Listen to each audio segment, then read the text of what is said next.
YouTube? It's Goddess Galaxy. Thank you, subscribers. If you like what I say in my recap reviews, like, comment, and subscribe. This week on Housewives of Atlanta, season 15, episode 6, the show was showing all these nice clips of Marlo and how positive she is, and how Candy was saying she was a kind-hearted and nice person on the show, and how she was like that in like 2011 until like a couple years ago, but they were trying to paint her as a great person and make her the victim. They're basically showing her like in a positive light, and all the like time she hung out with Candy and all the nice things she was saying to her and how they used to have fun, and showing basically the lighthearted part of her. But for me, ever since I've seen Marlo on this show, since she's been the friend of Nene, before she got her peach, she was always coming for people's jugulars. Like, she would always attack somebody. If it wasn't like Portia or Kenya, she used to always come for Kenya all the time. It's like she would pinpoint and pick people that she wanted to pick on, and then she'd pick on them and mess with them all the time. So the fact that they were trying this, like, I felt like production is being kind of shady to Candy, because I feel like they're trying to like paint a picture of Marlo being so nice, and oh my God, look at her, she's the victim, look, she's a good person, she's kind-hearted. And they're playing something that Candy said when she was like at the beginning, like when they were good from before. They didn't show something recently that she said about her. They showed something that happened in the past tense. She ain't being that way no more. And it's like, everybody can have the propensity to be nice, but for me, it's just like she shows more of her cutthroat, disrespectful side to people more so than anything. So for me, I can't mess with her because she's consistently doing too much.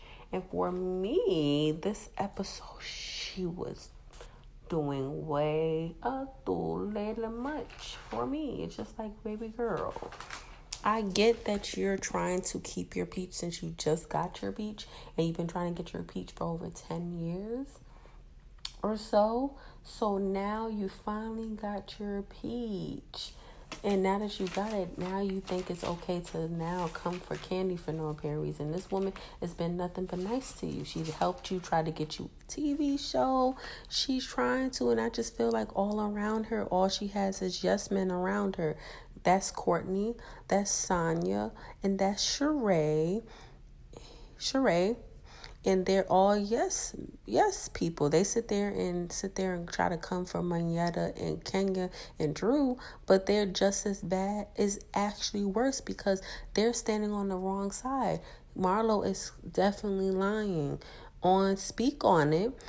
Candy had already proven her case that this girl is lying. Like, she did not in text message or ever even in person, because they showed when she originally spoke about it a couple years ago. And she did not even bring up the simple fact that, oh yeah, I need flowers or whatever. She was trying to get her to be on Cameo and get paid or something like that off of her participating Cameo. She never said one time, can you send flowers? Or, oh, you're the reason because my nephew met somebody that worked at Blaze or whatever, and they became friends, and then they moved together and he unalived him or whatever, and it's your fault, which she has nothing to do with someone else's actions.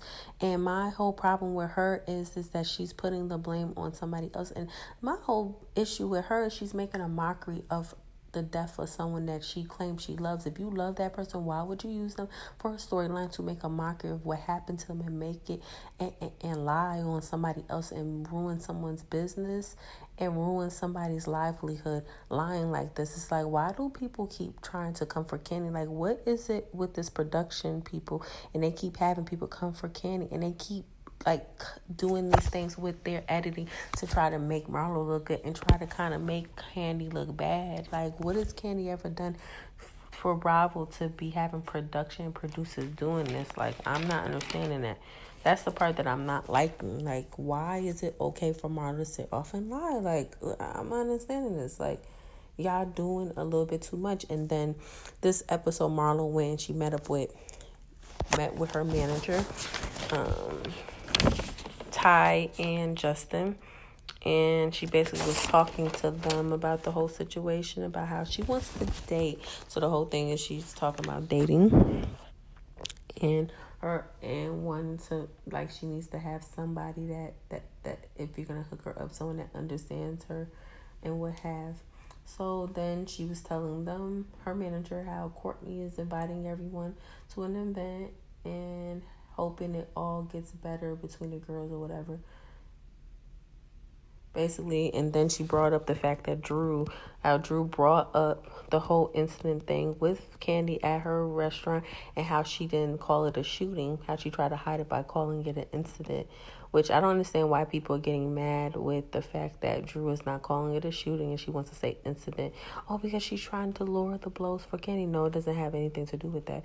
She can call it an incident. Saying something to a shooting or incident is the same difference. It's just a nicer way, like a better way of saying it instead of saying shooting. It's just like, come on, girl. Like, I'm going to need you to stop trying to tell somebody how to speak. If Drew want to call it that, let her call it that.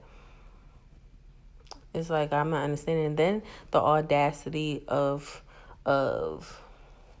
Marlo to be sitting here trying to tell somebody that they shouldn't be able to, use the show for promotion for their business, and how she needs to talk about certain things. But my whole thing about you, Marlo, you are a contradiction, because first of all, you don't talk about anything. As they showed those clips at the beginning of the episode, every time people tried to ask you how you make your money, how you do this, you never specify. And still to this day, we still do not know how you made your money. People have to basically do little background checks on you to figure it out, because every time you're asked on the show, you don't want to talk about that. You want to bring up your family and then gaslight them and bring up information that's not even all the way true. You're giving partial truths, only giving truths that make you look like the victim and try to make somebody else look bad, and that's not cool to me. Like, how are you sitting here lying on somebody? And then the show is sitting here helping you. I'm not really feeling the show still. Like, the producers are wrong for sitting here allowing you to lie like this. And if you want to promote your business, there's nothing wrong with promoting her business, because first of all, that means that she's a legit person. It means if you can't promote anything on the show, that means you are not legit, and this is your only income then. And only legit way for you to make money, because why aren't you promoting your business to have something better to do than be dick riding Candy all day and having her name in your mouth all the time? So girl, get some business for yourself so that you can have something to promote on here and stop worrying about what Candy is doing, because what Candy does is not your business.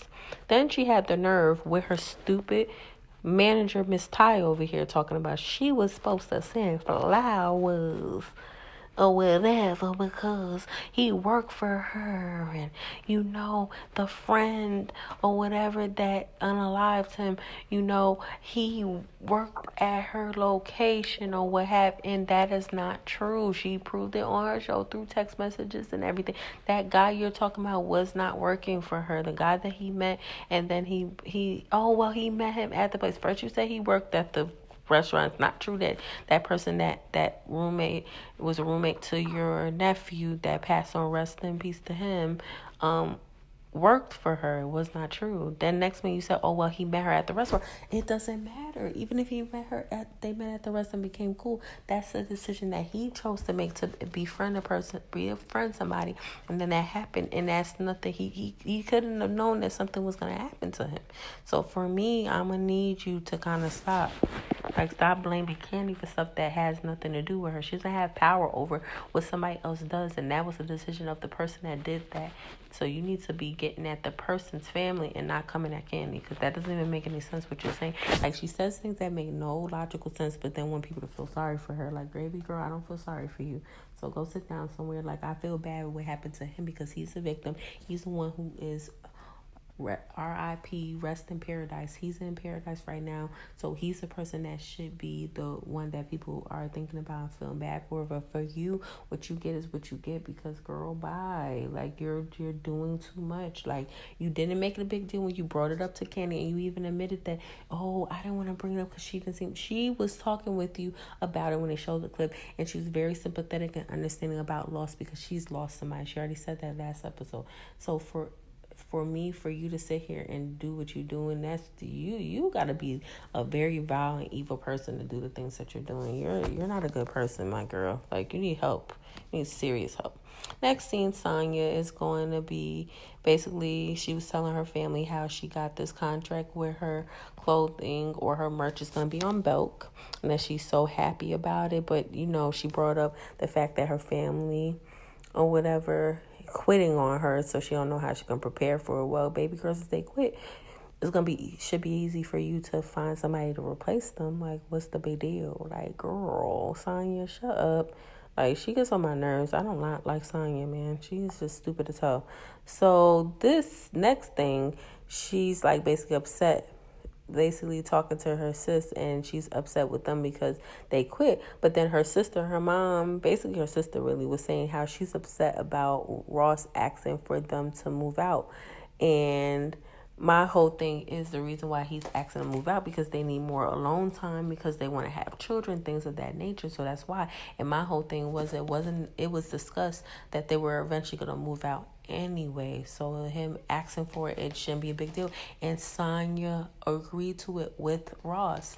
So what she did now in this episode, I kind of messed up how you throwing your own husband under the bus, though. Talking about Ross doesn't think about things. And for my family watching the children while I'm away is like such a thing that we need. And the sister was saying, like, you need us to be here because you need somebody to watch your son. And I know it's going to be hard getting help, and it's kind of true. But I'm so sorry, Sonya. You were part of the decision, and you agreed to it with him. So now how are you like that serious turning on your own husband with your sister and your mom talking about, oh, no, it's gonna be hard for me, and yeah, he wasn't thinking. Now you and your husband wasn't thinking. It's both of y'all decision, and you agreed to it. So girl, bye. Then she gonna talk about she wants to have kids, and he missed 4 cycles. So I don't know how it's gonna happen if he's not here and she's not here. And fam told her, basically her mom, her sisters, and all of them said that basically that they were leaving regardless, because she was saying, oh well, I'm going to talk to him about it because we need to have discussion. And then the mom and them was like, we're leaving anyway, regardless. So she's not going to talk to him. And then she was like tight. But my whole thing, you can't get mad at them because you just told them last week that you needed them to move on. They're trying to move on. Now it's a problem. You see what I'm saying? Sonya is a very wishy-washy and fake person.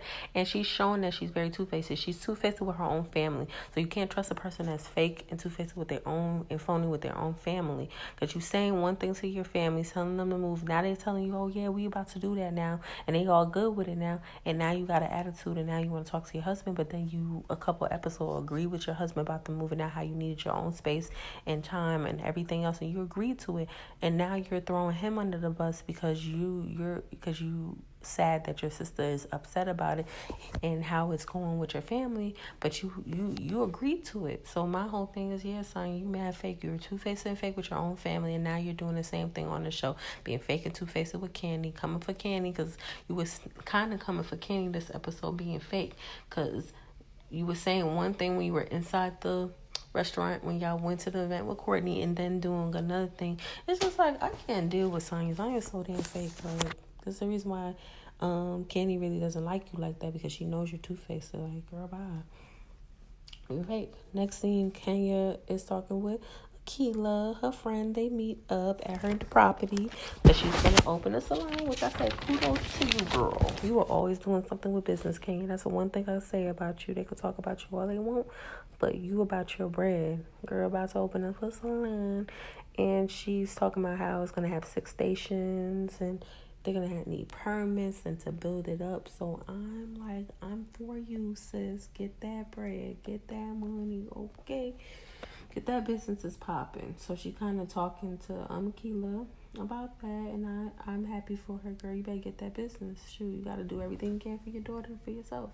So next thing, Keela asked her about Roy, and she basically saying like they're together and they're dating, but they don't really have much time, so they're not consistently dating. So she don't really know how to date, really, to be honest, because she's been married for 5 years. You know, she was married for 5 years and everything like that. So she doesn't know how to really date, and when she likes somebody, she don't know really how to act. She was saying, so she don't know what's in the future for them, but you know they're doing pretty good. So You just gotta make time for what you want, even if it's long distance. Then she was telling Akila about Birmingham, how Marla was acting like a nut, the crazy, psychotic, crazy person that she is, banging and kicking the door along with Sheree's fake two-faced butt, lying in people's faces when she kicked the door, and it's recorded that you did it, and then people kept asking, kept lying about it, and they basically scared her daughter, and her daughter was like very scared, and they didn't care, and how she just, you know, feels like Marlo just tries too hard what she really does. She always trying to make herself out to be the victim, and all her little wannabe friends who are just as fake as she is, always being a yes woman. Yes, you're right. They're just wrong. It's just like, yeah, nah, I can't mess with you. If you dead serious or taking her side, there is something literally mentally wrong with you, because she is in the wrong. She has been in the wrong since the beginning of the season. She's been in the wrong ever since she came on the show.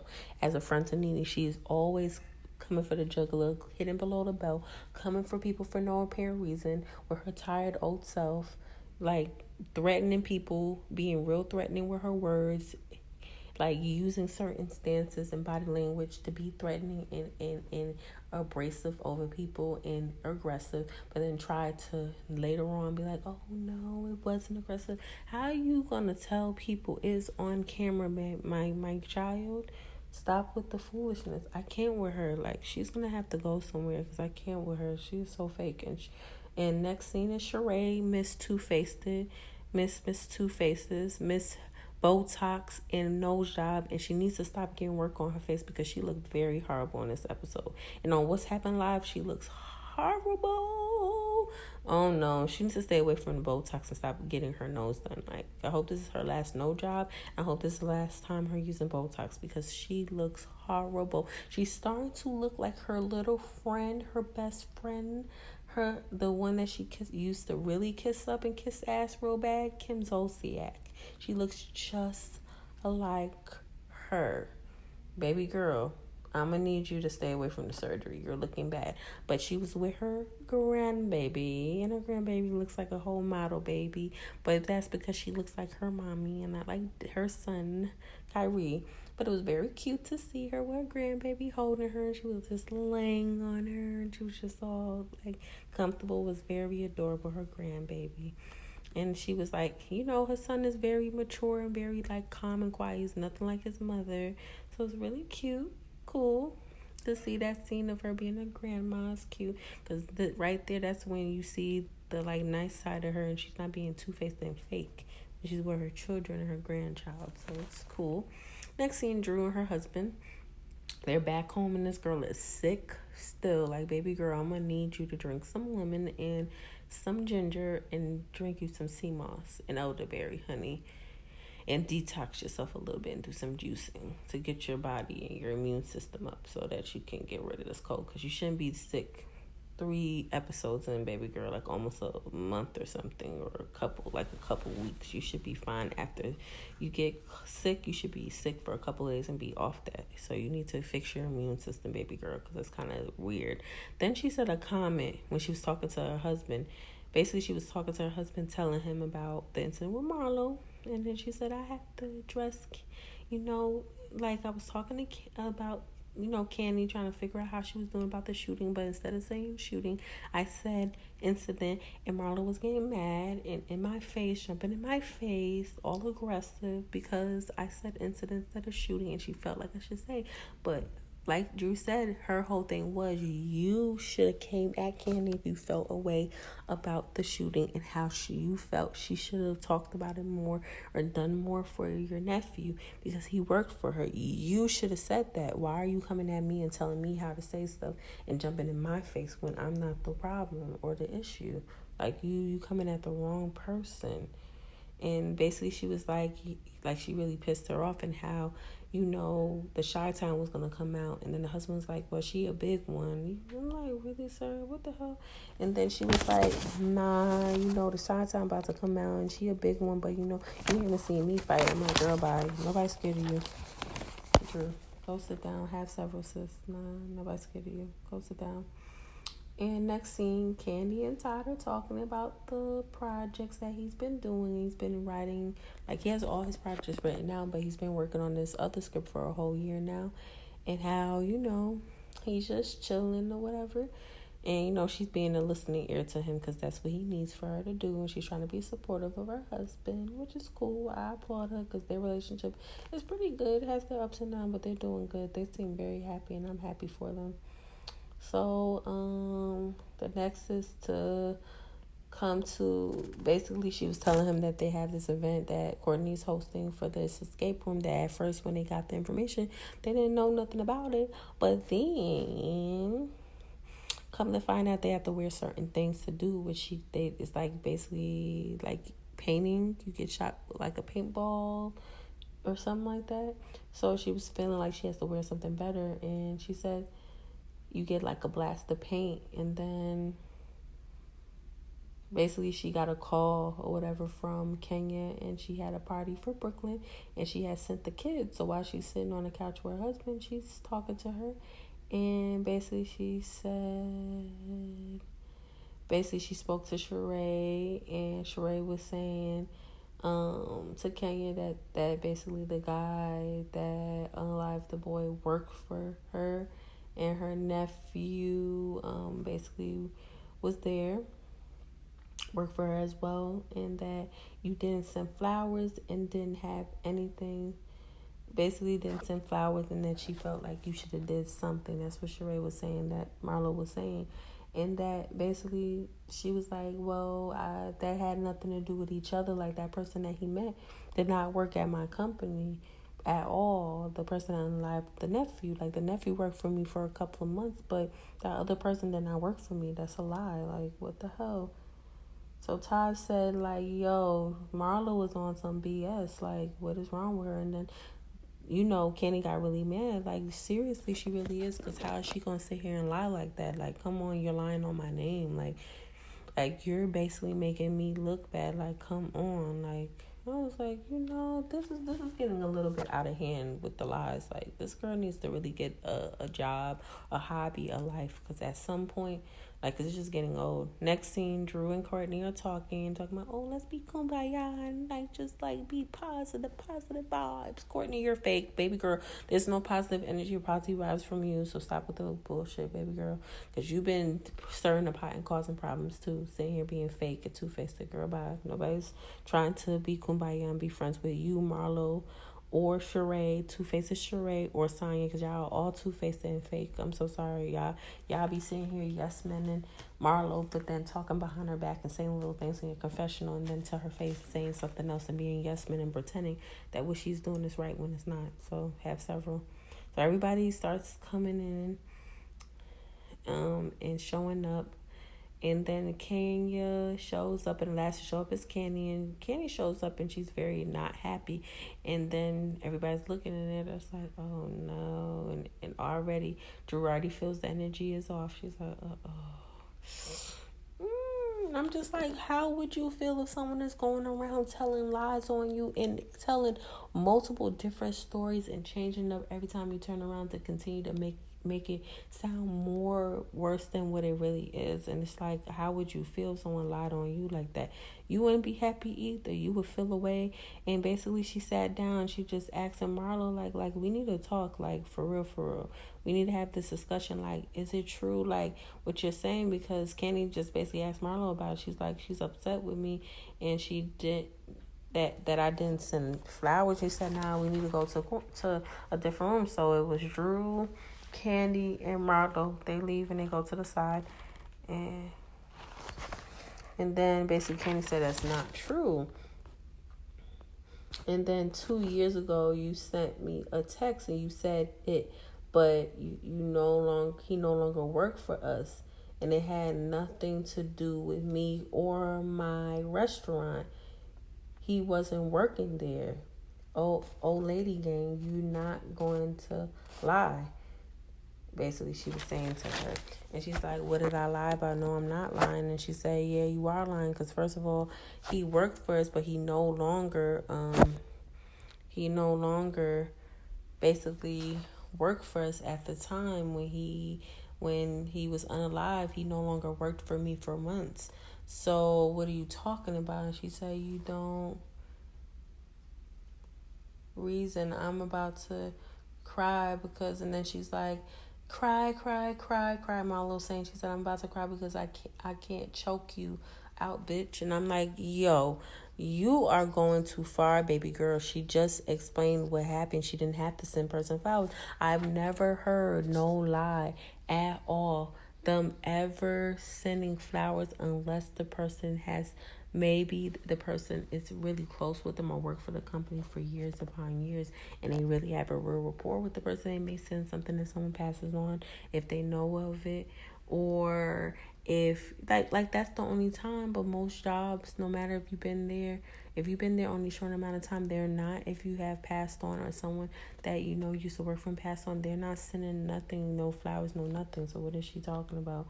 They're more gonna be basically, they jumped in the middle while they were arguing because Kenny was jumping in like Candy's face, and Candy was like, nah, nah, nah, nah. Like, if she pops off, do not grab onto me, because she said no, no, no, no, no, no.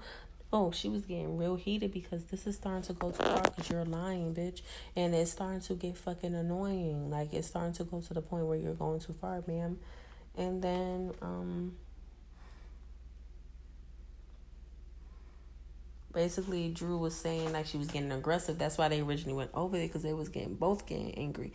And the way that Marlo was standing there, Marlo had her hand a certain way, and Drew was like, she felt like she was trying to do something. She felt she was being aggressive, and Marlo was like, yeah, whatever. So for me, Candy basically left or whatever because they were bringing up the fact that you don't want to talk. You telling me that I'm not talking about the shooting. Let's talk about that girl you slashed her in the damn face. Like, let's talk about that. And Kenny was saying the same thing. Like, let's talk about those mugshots and that person that you assaulted, you slashed them in the face. You don't want to talk about that. You don't want to bring it up. It was 23 years ago. It doesn't matter how long ago it was. Let's discuss it, though. Because you bringing up stuff, too, about somebody else. So let's discuss that. But you don't want to talk about that. But you want to bring up stuff that had nothing to do with you. I understand he was your nephew or what have. But in my opinion, you don't have no relationship with him like that. Because first of all, you didn't even know that he worked at Old Lady Gang until your family members brought it up and let you know. If you really had a relationship with him, how come you didn't know that on your own? And why did the family members need to tell you? How come you didn't know? Okay, so you really didn't have a relationship with your nephew like that close, because you really didn't know that he worked at Candy's establishment until his timely passing after what happened. So for me, I'm going to need you to stop with your fakeness, because you're using his death as a mockery and as a way to get people to feel sorry for you, and also so people can, you think it's going to turn against Candy, which is not going to happen, because everybody sees through your lies and sees through your foolishness. You're fake, and you're a liar, and you're vindictive, and you're the evil person, and you're dark, and nobody wants to deal with you. Only people that deal with you are people that's just as evil and two-faced and fake as you are. And that's why Sheree and Sonya and Courtney are friends with you, because they're all fake and two-faced and yes people and pick-me's. And that's what they do. Like, they just yes men and agreeing with you when you're wrong. You're lying on someone and lying on people's name and messing with her business and making her business look bad, and it's wrong. And if you watched Speak on It, she already said how you're trying to make her look bad, and it's wrong. Like, this woman did nothing but try to help you, and this is what people get. And then Sheree was getting on my nerves talking about Manietta and Kenya and Drew, them two, they sold on her clear or whatever, and you